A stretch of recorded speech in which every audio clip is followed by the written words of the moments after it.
The dawn had barely touched the palace grounds when Thomas Hale adjusted the polished brass buttons of his uniform, his reflection in the mirror sharp and precise, betraying no hint of the nerves that fluttered beneath his chest. Generations of Hale men had served the crown. His father had, his grandfather had, and now it was his turn. The weight of tradition pressed down on him as heavily as the ceremonial sword at his side. Every echoing step through the marble halls was a reminder that he was not merely a man in a uniform. He was a guardian of history, of secrets, of a monarchy that had endured centuries. The corridors were still, the air crisp, scented faintly with polished wood and waxed floors. Thomas's boots clicked in measured cadence, a drumbeat of vigilance as he made his morning rounds. Servants moved silently, heads bowed, careful not to disturb the delicate choreography of palace life. Outside, the gardens were veiled in mist, the fountains frozen in a suspended moment, as if the palace itself held its breath. Thomas knew these quiet mornings could shift in an instant. One misstep, one whispered plan, and the calm would splinter into chaos. He paused outside the doors of the private royal wing, listening to the soft hum of voices that leaked through the ornate panels. His duty was clear. Nothing, no matter how trivial, could escape his notice. As he shifted slightly, a glint of sunlight reflected off the polished insignia on his chest, a reminder that his eyes were always being watched by the royals, by the senior guards, and by the invisible weight of history itself. In the East Wing, Queen Camilla's morning procession was beginning.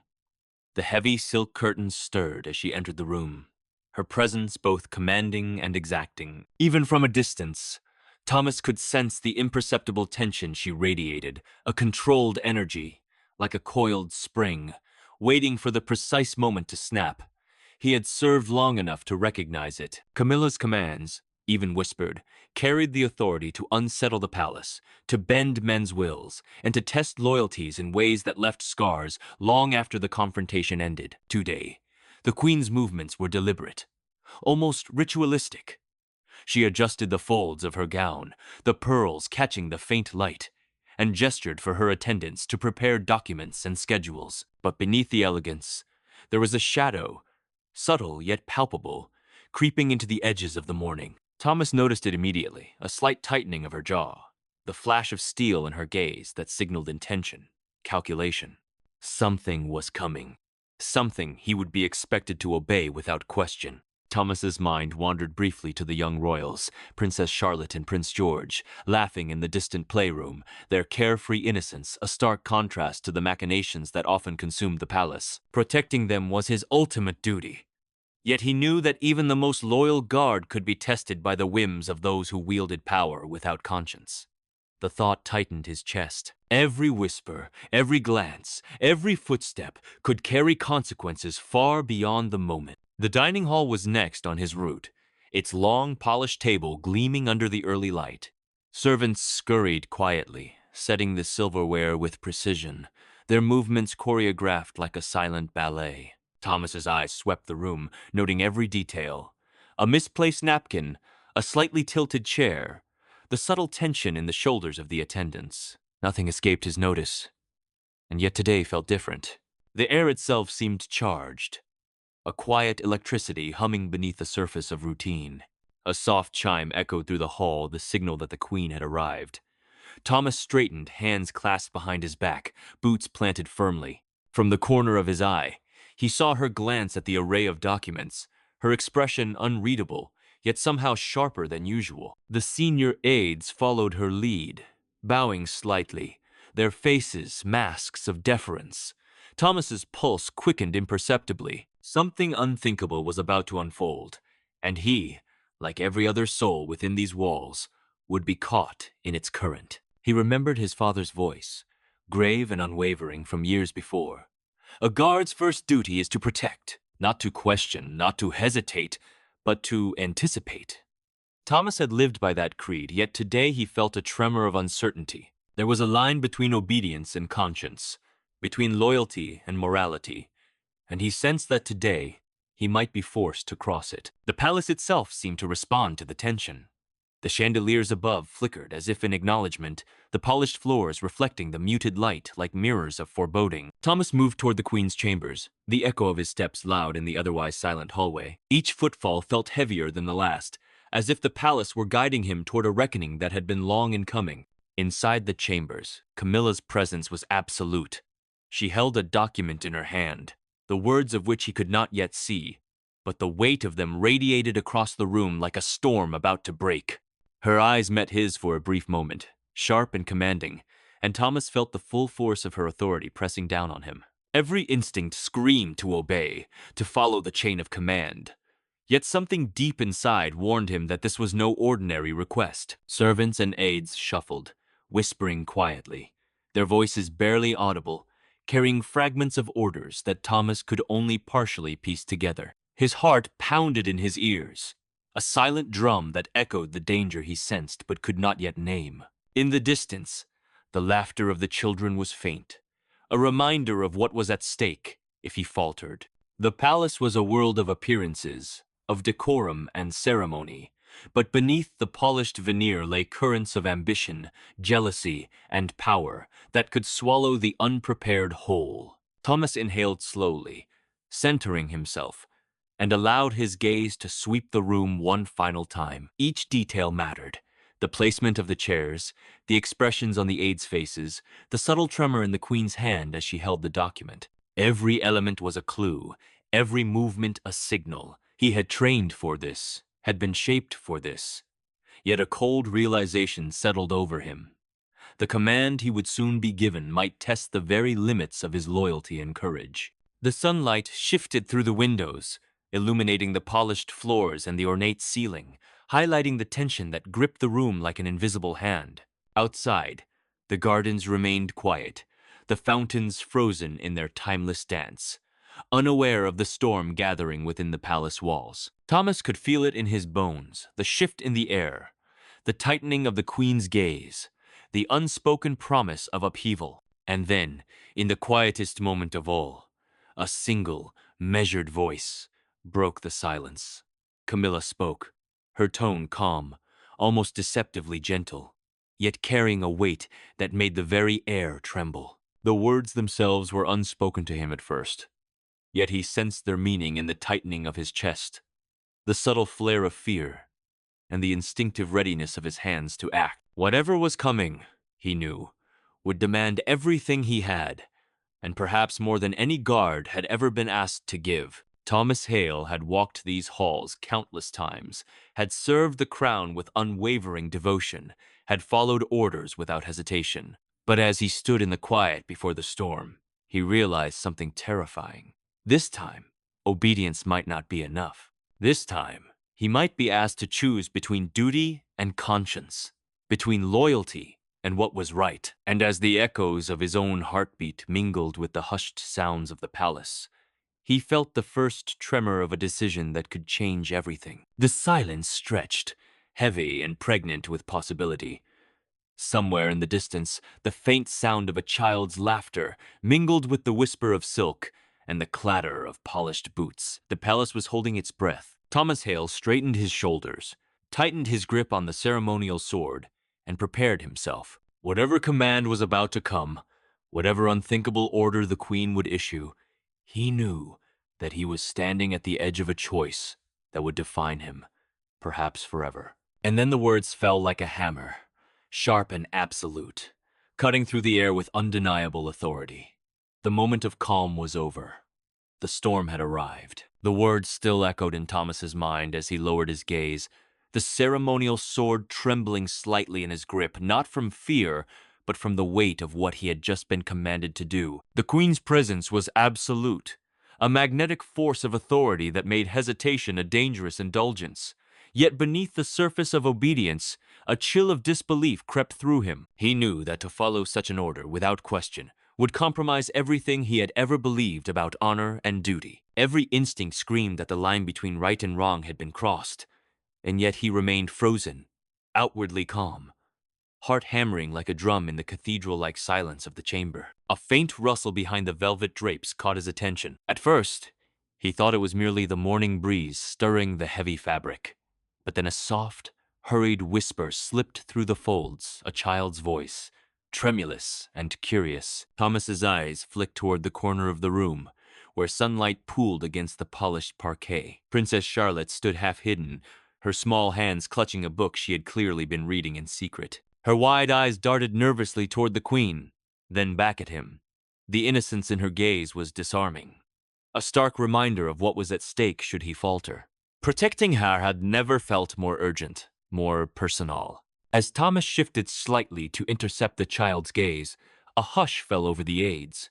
They sensed the subtle disturbance too, the irregularity in the usual order, the slight faltering of the palace rhythm. Even Camilla's poised demeanor betrayed a flicker of irritation, a narrowing of her eyes as if she had sensed that something beyond her control had entered the room. Thomas's boots made no sound against the polished floors as he moved closer to Charlotte, each step measured, careful, a silent signal of reassurance. But the disruption did not end there.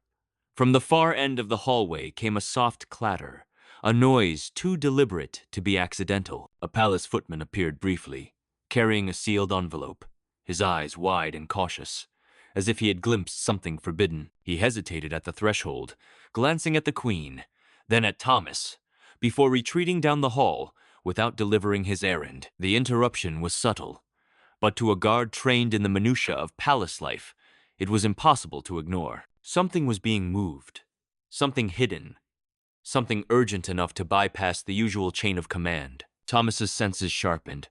He knew the palace like the back of his hand, the creak of each floorboard, the echo of every footstep, the whispers that lingered in empty corridors. Every unusual movement rang a bell in his mind. He could feel the tension coiling around the edges of the morning, like a serpent waiting to strike. His instincts told him that the queen's command and these small disturbances were connected, and that the palace itself was on the cusp of upheaval. Charlotte shifted slightly, her small frame tense, and Thomas knelt to her level. "It's all right," he murmured, voice steady, despite the storm of uncertainty in his own chest. "Everything is all right." He could feel the weight of her trust pressing down on him, a responsibility far heavier than any sword or badge could signify. Protecting the young princess was no longer a matter of ceremonial duty. It was personal. The thought tightened his chest, a reminder of the stakes. A sudden creak of the library door drew Thomas's attention. A shadow slipped across the polished floor, too deliberate to be accidental. He moved toward it cautiously, eyes narrowing, every muscle coiled for reaction. There, between the towering shelves of leather-bound volumes, he glimpsed a governess, her hands shaking as she rearranged papers on a table. She seemed unaware of his presence, yet the furtive glances she cast toward the queen's chambers betrayed a nervousness that set Thomas's pulse racing. Something was being concealed, documents, perhaps, or instructions meant only for select eyes. The small details of palace life, long rehearsed and predictable, were now warped by secrecy. Footsteps echoed faintly from above, the soft padding of someone moving through the mezzanine corridors. A young aide, barely more than a boy, ducked behind a column as Thomas approached. The boy's face was pale, his hands gripping a bundle of folded papers as if they contained a lifeline. Thomas's heart clenched. The palace, in all its grandeur, was alive with murmurs and half-secrets, and he had stumbled into the beginning of a chain reaction that could shatter the calm facade. The queen remained poised, her expression controlled, yet the tension radiating from her was impossible to ignore. She adjusted her silk gloves, eyes flicking briefly toward the hall, and Thomas felt the invisible weight of her gaze, a reminder that he was still bound by duty, even as his conscience screamed for caution. Every instinct he had honed over years of service urged him to act carefully, to anticipate the consequences, to protect the innocent without drawing immediate attention. Thomas stepped toward the hall, the quiet hum of the palace surrounding him. Each creak of floorboard, each subtle whisper of movement, sharpened his awareness. Somewhere within the polished walls, the threads of intrigue were being woven, and he could feel them tangling around him. The young aide slipped a folded note into the sleeve of a gown on a coat rack before vanishing down the corridor, the urgency in his movements unmistakable. Thomas bent slightly, reading the edge of the note, a scrawl too brief to fully decipher, yet enough to confirm that a secret delivery, unauthorized and potentially dangerous, was underway. Charlotte's small voice broke the momentary silence. "Thomas, what's happening?" Her innocence juxtaposed with the palpable tension made Thomas's resolve harden. He knelt again, meeting her wide, anxious eyes. "Nothing you need to worry about," he said, carefully masking the storm he felt inside. "Just stay close to me, all right?" She nodded, trusting implicitly, and the bond between protector and ward solidified. The palace seemed to react to his determination. Sunlight glinted off the chandeliers, casting fractured patterns across the floor, and the faint rustle of curtains in the morning breeze seemed suddenly ominous. A shadow moved along the opposite corridor, another aide, a courier perhaps, carrying something hidden beneath a cloak. Thomas's eyes followed, calculating the distance, the timing, the potential threat. Every detail mattered. Every hesitation could cost everything.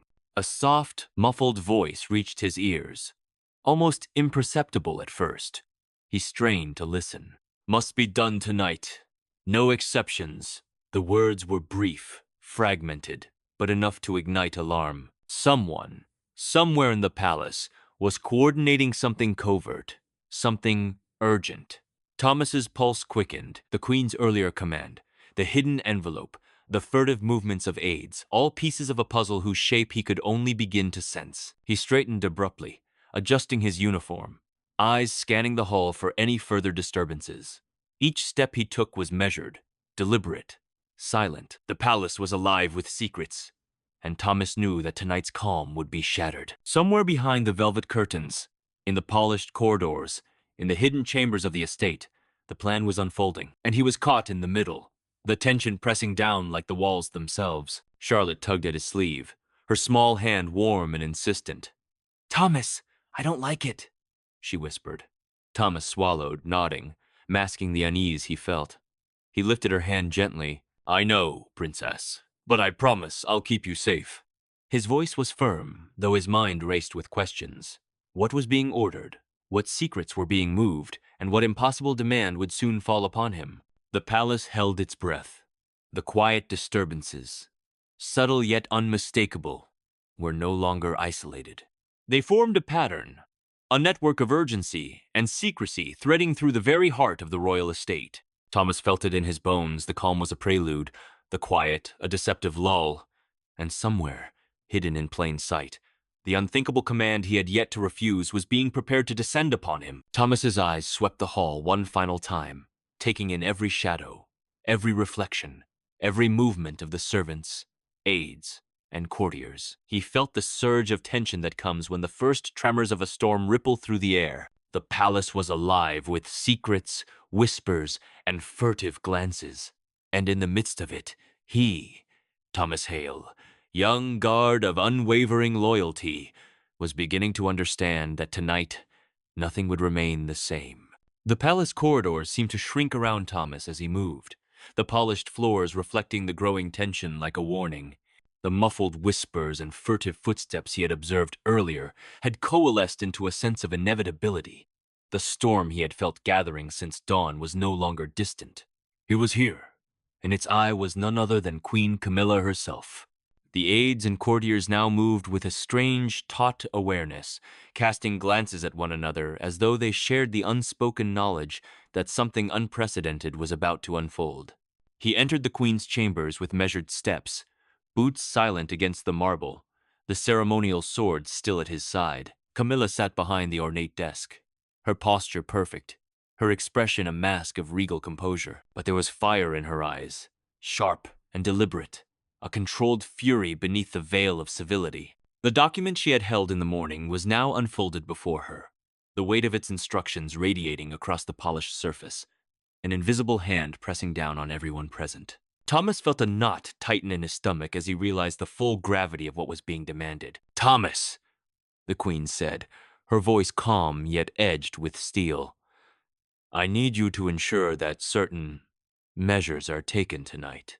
She paused, allowing the words to settle, letting the unspoken threat of refusal linger in the air. "These measures will secure the stability of the household. There can be no hesitation, no question. It is imperative that my command is executed fully." Thomas felt his grip on the sword tighten. He had anticipated tests of loyalty, orders that might require courage or discretion, but nothing like this. The Queen's eyes bored into him, unyielding, as if daring him to defy her. In that instant, He understood that refusal was not merely insubordination, it was a challenge that could cost him everything. His conscience warred with the instinct to obey, every fiber of his being recognized the danger inherent in her demand. Yet every principle he had been trained to uphold whispered a different truth: protect the innocent, even against authority. From the corner of the room, an aide shifted nervously, glancing at the Queen, then at Thomas, as though awaiting the unfolding reaction. The young Princess Charlotte sat on a velvet chair nearby, clutching her book, her wide eyes filled with a mixture of curiosity and unease. The innocence of her gaze was a stark contrast to the calculated severity of Camilla's presence, and Thomas felt the moral weight of his role pressed down like a physical force. He was no longer merely a guard executing ceremonial duty. He was the line of defense between a child and a command he instinctively knew was wrong. Tonight, Camilla continued, her voice smooth and deliberate, you will ensure that Prince George and Princess Charlotte are relocated temporarily. It is for the security of the household. Compliance is non-negotiable. Her gaze did not waver. Thomas swallowed, a cold clarity settling over him. Relocated. The word hung in the air like a blade. He knew the young royals would be moved somewhere out of sight, away from anyone who might interfere, and that the order was issued not for their safety but to serve a political maneuver he could not endorse. Thomas's mind raced. Obedience was ingrained, drilled into him over years of service.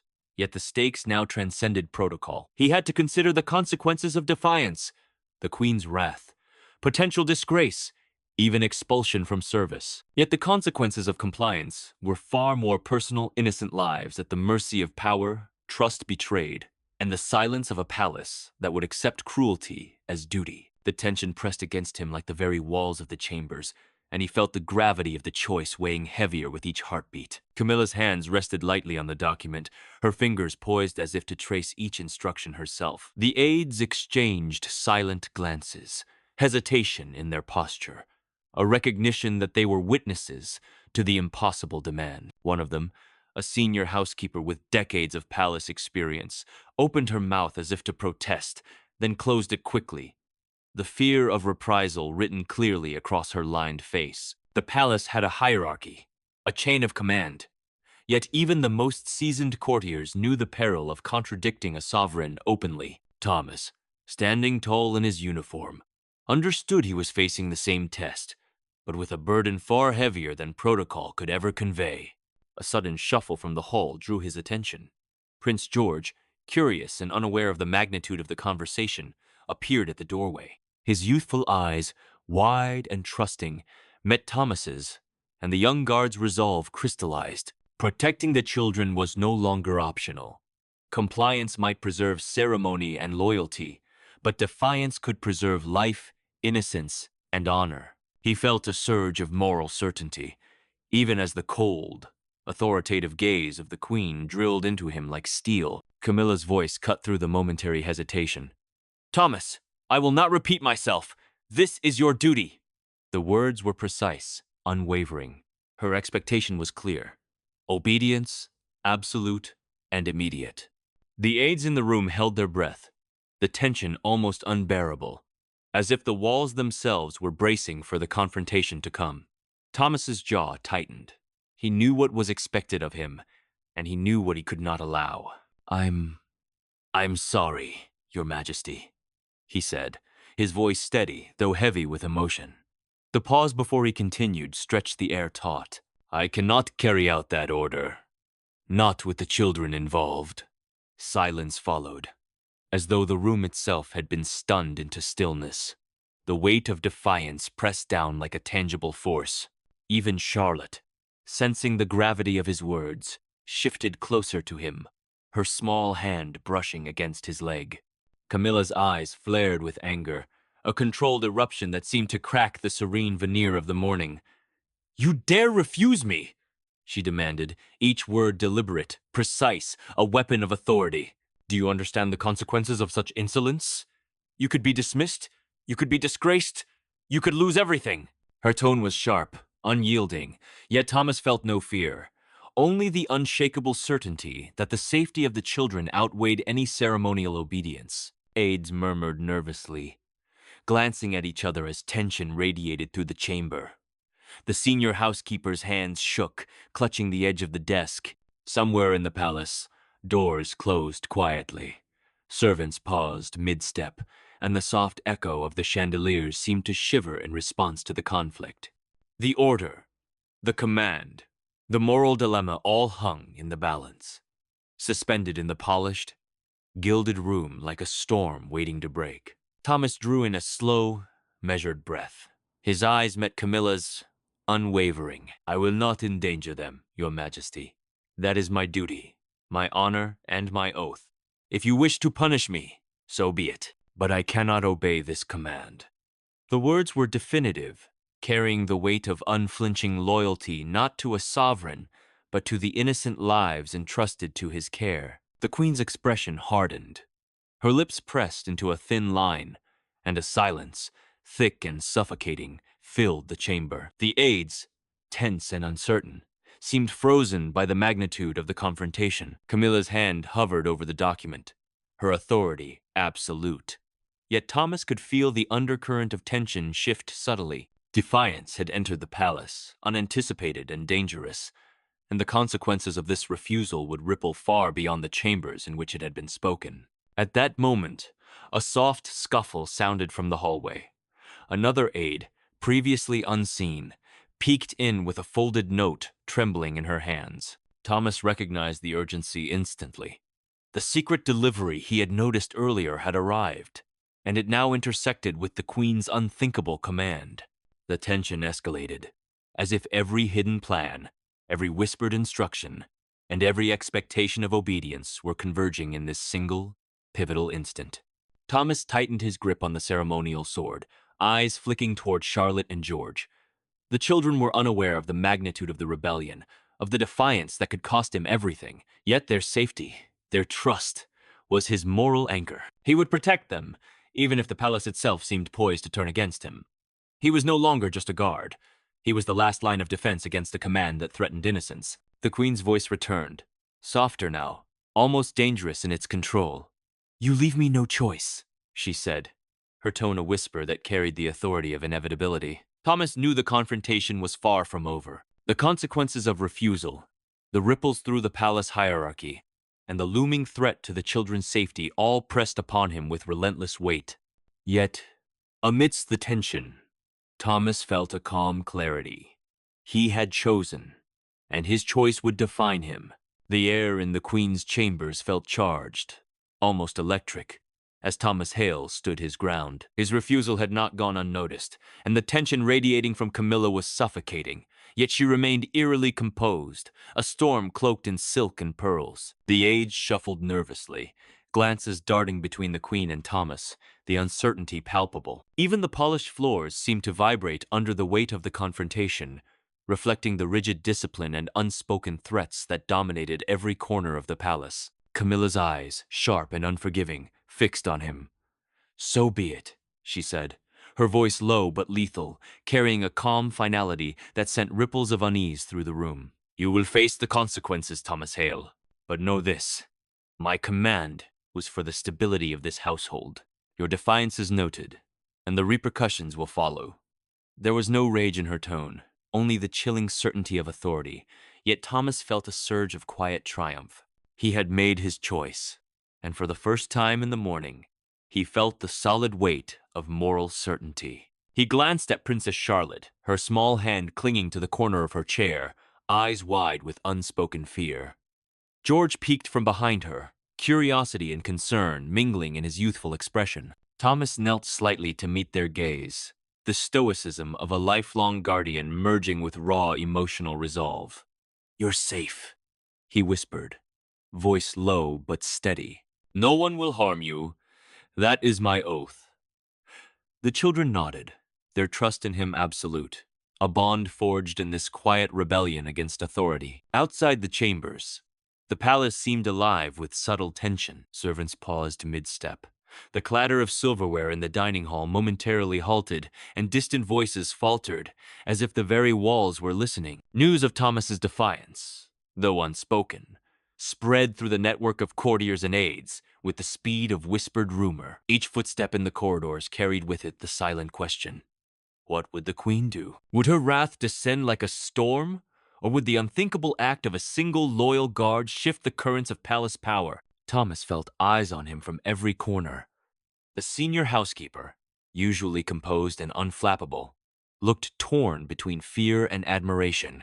The young aide who had delivered the secret note earlier lingered in the hallway, hesitant yet aware that he had just witnessed a rare moment of courage. Even the children's governess, who had been frantic with concern, now offered a subtle nod of respect, her fear tempered by recognition that Thomas had taken a stand she could not have imagined. Camilla rose slowly, the silk of her gown whispering across the marble floor. She approached Thomas, her gaze unwavering. "Do you truly understand what you have done?" she asked, each word deliberate, measured. "Your career, your standing, your very future in this household. All of it is now in question."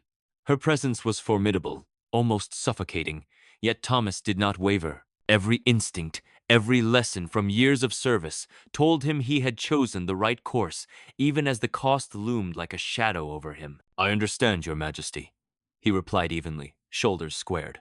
"But I also understand what is right. The children's safety comes before any command, any protocol. That is my duty. That is my honor." His voice carried through the room, steady and unflinching.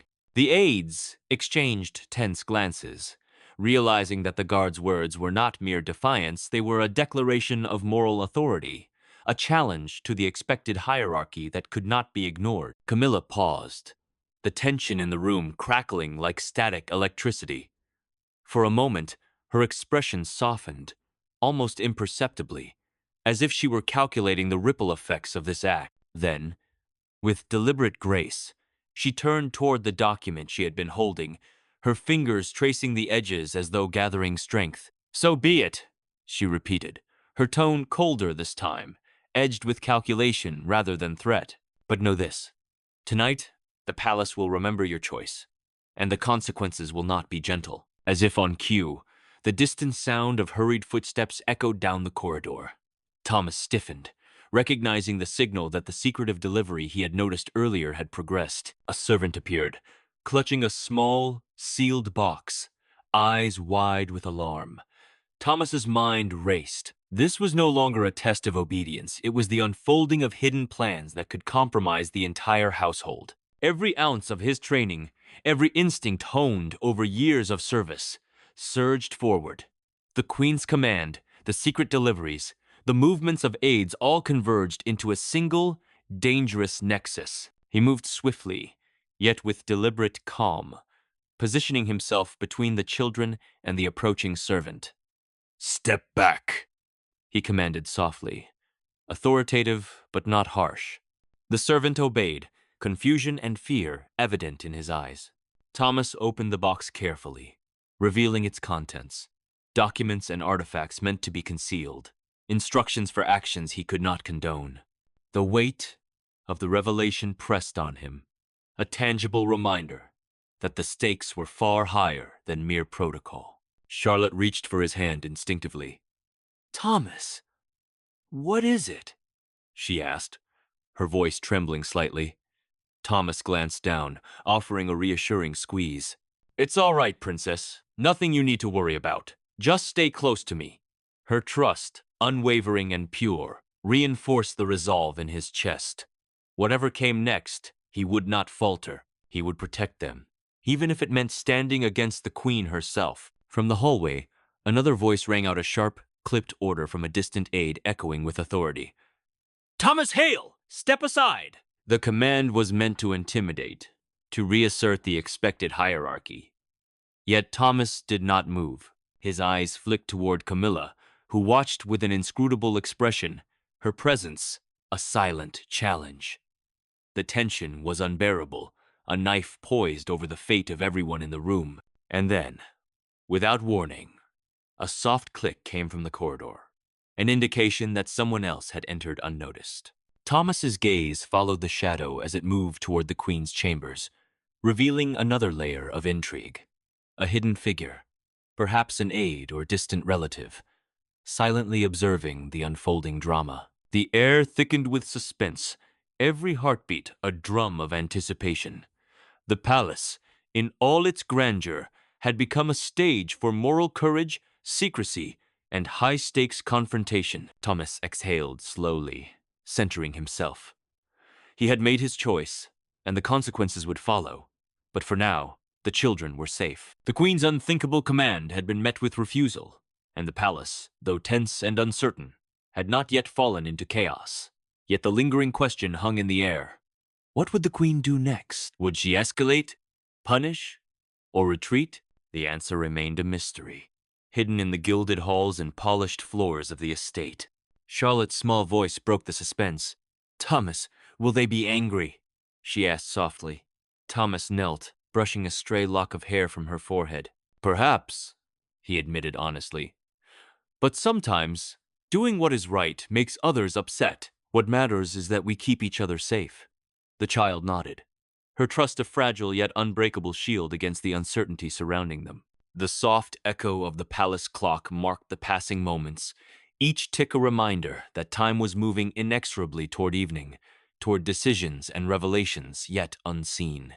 Outside the chambers, footsteps quickened, voices whispered, and the subtle tension of a palace on the edge of upheaval filled every corridor. Thomas's eyes flicked from the children to the Queen and back, the weight of responsibility anchoring him in a storm of anticipation. And then, just as the room seemed to hold its breath, the outer doors swung open with quiet force. A shadowed figure appeared, face hidden, moving with deliberate purpose toward the Queen's desk. The aides froze. Charlotte clutched Thomas's hand, and Thomas felt a surge of readiness course through him. Whatever secrets, schemes, or orders had been set in motion, the next moment would determine the balance of power, the safety of the young royals, and the fate of his own honor. The figure stopped, and the first words broke the silence, a voice low, measured, carrying authority Thomas did not recognize. "Your Majesty, there is a matter you must see." Camilla's eyes narrowed, and Thomas's pulse quickened. He knew, in that instant, that the next move would either cement his defiance as heroic or plunge the palace into a scandalous upheaval, unlike any it had witnessed before. The room was suspended, every breath caught in anticipation, as the drama of loyalty, courage, and moral choice reached its apex. And in the stillness, Thomas Hale, young guard of unyielding honor, understood that tonight nothing would remain the same. The palace, its secrets, and its power would be forever altered. The words of the shadowed figure hung in the air, a promise of revelation, confrontation, and the consequences yet to come. And as the camera of fate lingered on the polished floors, the wide eyes of the children, and the unwavering gaze of Thomas, one truth was undeniable. The unthinkable command had been refused, and the ripples would not stop here. The palace was holding its breath, waiting.